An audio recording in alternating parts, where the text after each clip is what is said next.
Assalamualaikum warahmatullahi wabarakatuh.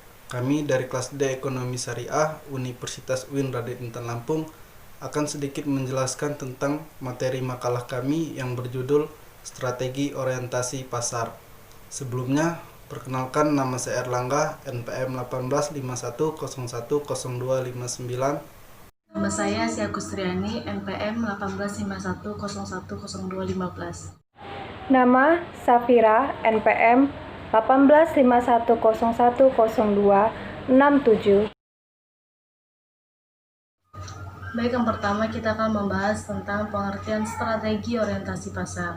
Nah, strategi orientasi pasar didefinisikan sebagai budaya organisasi yang menempatkan konsumen sebagai bagian yang utama dalam merencanakan bisnisnya. Nah, strategi orientasi pasar merupakan istilah yang populer digunakan oleh para praktisi di bidang pemasaran sebagai implementasi dari konsep pemasaran itu sendiri. Nah, pada tahun 70-an, strategi perusahaan yang berstrategi orientasi pasar dipesaudaraan sebagai pilar utama untuk mencapai kinerja perusahaan yang unggul pada perusahaan manufaktur, perusahaan dagang, maupun pada perusahaan jasa. Ada 3 jenis perspektif strategi orientasi pasar, yaitu yang pertama, strategi orientasi pasar sebagai suatu perilaku. Yang kedua, strategi orientasi pasar sebagai sumber daya yang unik. Dan yang terakhir atau yang ketiga yaitu strategi orientasi pasar sebagai kemampuan belajar. Nah, pada tahun 2004, pemerintah Kanada telah melaksanakan kebijakan yang berstrategi orientasi pasar, baik di tingkat makro maupun di tingkat mikro. Nah, ekonom Kanada ini percaya bahwa kebijakan tersebut akan mendorong pertumbuhan produktivitas karena sejak tahun 2000 pertumbuhan produktivitas di Kanada telah suram, jauh di bawah Amerika Serikat dan di bawah perkiraan dalam sejarah negara Kanada. Nah, setelah pemerintah Kanada menjalin kebijakan publik tentang strategi orientasi pasar, produktivitas di Kanada mengalami peningkatan. Nah, orientasi pasar ini terdiri dari 3 komponen perilaku, yaitu orientasi pelanggan, orientasi pesaing, dan koordinasi interfungsional. Yang pertama, orientasi pelanggan. Nah, orientasi pelanggan merupakan inti dari orientasi pasar. Menurut Never dan Slater, yang diartikan sebagai pemahaman yang memadai tentang target beli pelanggan dengan meletakkan kepentingan pelanggan pada urutan yang pertama, sementara tidak meniadakan stakeholder yang lain seperti pemilik, manajer, dan karyawan dengan tujuan agar dapat menciptakan nilai unggul bagi pembeli secara terus-menerus. Yang kedua yaitu orientasi pesaing. Nah, strategi orientasi pesaing merupakan upaya perusahaan untuk memahami kekuatan dan kelemahan jangka pendek pesaing dan kapabilitas jangka panjang serta strategi yang dimiliki oleh pesaingnya. Menurut Wahyono, orientasi pesaing ini harus berjalan bersama dengan orientasi pelanggan, yaitu bagaimana caranya memenangkan persaingan namun tetap dengan memuaskan keinginan pelanggan. Nah, keseimbangan ini diperlukan karena orientasi pelanggan sering kurang mampu dijadikan strategi memenangkan persaingan bisnis. Hal ini disebabkan karena perusahaan cenderung hanya bersifat reaktif terhadap permasalahan bisnis yang muncul dan tidak bersifat proaktif dalam menanggulangi pesaing bisnisnya. Yang terakhir atau yang ketiga yaitu koordinasi interfungsional.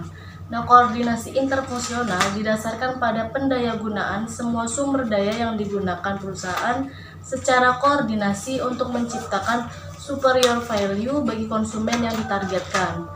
Nah, koordinasi interfungsional menunjuk pada aspek khusus dari struktur organisasi yang mempermudah komunikasi antar fungsi organisasi yang berbeda. Nah, koordinasi interfungsional dapat mempertinggi komunikasi dan pertukaran antara semua fungsi organisasi yang memperhatikan pelanggan dan pesaing, serta untuk menginformasikan tren pasar yang terkini. Selanjutnya, perkembangan konsep strategi orientasi pasar. Terdapat 3 pendekatan yang berbeda dijelaskan dalam literatur strategi orientasi pasar, yaitu pendekatan pertama menyatakan bahwa seiringnya dengan fakta bahwa tidak ada definisi eksplisit dan jelas mengenai konsep strategi orientasi pasar, tidak ada perhatian ditunjukkan dalam penilaian konsep dan tidak ada teori yang didasarkan pada dasar empiris. Pendekatan kedua berpendapat bahwa ada korelasi positif antar strategi orientasi pasar dan profitabilitas operasional mereka memperlihatkan dampak strategi orientasi pasar pada output perusahaan. Lalu, di pendekatan ketiga, ditinjau dari aspek manajerial melalui pendekatan berbasis sistem. Selanjutnya, pelaksanaan orientasi strategi pasar. Pelaksanaan orientasi pasar manajemen dapat mengadopsi satu dari 5 konsep pemasaran, yaitu yang pertama, konsep produksi menyatakan bahwa tugas utama manajemen adalah meningkatkan efisiensi produk dan menurunkan harga. Hal ini dilakukan dengan produksi massal. Yang kedua, konsep produk menyatakan bahwa konsumen menyukai produk yang menawarkan kualitas, kinerja, dan inovatif terbaik. Oleh sebab itu, diperlukan adanya sedikit usaha promosi. Yang ketiga, konsep penjualan. Konsep penjualan menyatakan bahwa konsumen tidak akan membeli produk organisasi kecuali organisasi itu sendiri mengadakan penjualan dalam skala besar dan dengan usaha promosi. Selanjutnya, konsep pemasaran. Konsep pemasaran menyatakan bahwa pencapaian tujuan organisasi tergantung pada penentuan kebutuhan dan keinginan target pasar dan menghantarkan kepuasan yang diinginkan secara lebih efektif dan efisien daripada pesaing.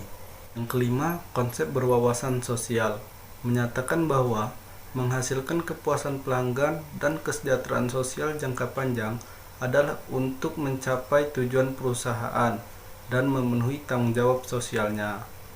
Berdasarkan uraian tersebut, strategi orientasi pasar yang paling dominan terdiri dari orientasi pelanggan dan pesaing.